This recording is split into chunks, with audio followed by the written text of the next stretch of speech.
My parents abandoned me at the departure gate on a luxury $20,000 family trip to Italy, a trip that I had paid half for.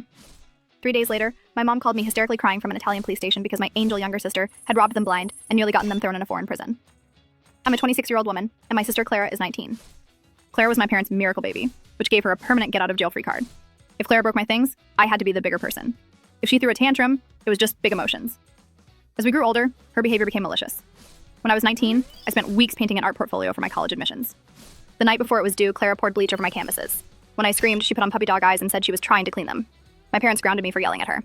After that, I stopped expecting protection, moved out, got a high-paying tech job, and kept my distance. Fast forward to this year, my parents' 30th anniversary. My dad begged me to join a 2-week trip to the Amalfi Coast. Hoping to finally build a mature relationship, I agreed and even paid $10,000 to secure a cliffside villa. But at the airport, while my parents and Clara scanned their boarding passes, mine flashed red. Canceled. The gate agent confirmed someone called in last night, verified my details, and canceled my itinerary. I looked at Clara, who was poorly hiding a wicked smirk. She did this, I snapped. My mom immediately scoffed. Clara would never be so cruel. It's a glitch. My dad sighed, looked at his watch, and said, "We can't miss our flight. Buy a new ticket and meet us tomorrow." They didn't even look back. I watched my family walk down the jet bridge, leaving me stranded. I didn't buy a new ticket. I went home and turned my phone off. For 3 days, they texted me photos of sunsets, completely unbothered that I wasn't there. Then, on day 4, my phone rang at 3 a.m. It was my mom hyperventilating. "She's gone," she sobbed. "Clara took everything." My parents had woken up to a ransacked villa. Clara had stolen their passports, wallets, emergency cash, credit cards, and the luxury rental car. My dad walked 2 miles to a police station to report it. Hours later, Italian police found her. She hadn't been kidnapped. She met guys at a club, decided to party in Ibiza, and robbed her parents to fund it. When the police pulled her over near the border, Clara panicked.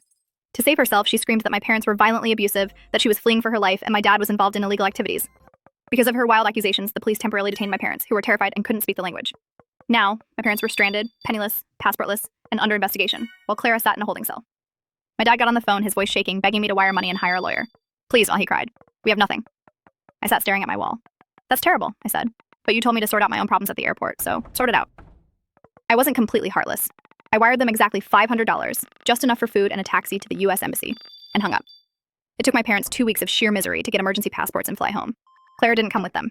She's currently stuck in Italy facing grand theft auto and fraud charges. My parents had to take out a second mortgage to afford her international lawyers.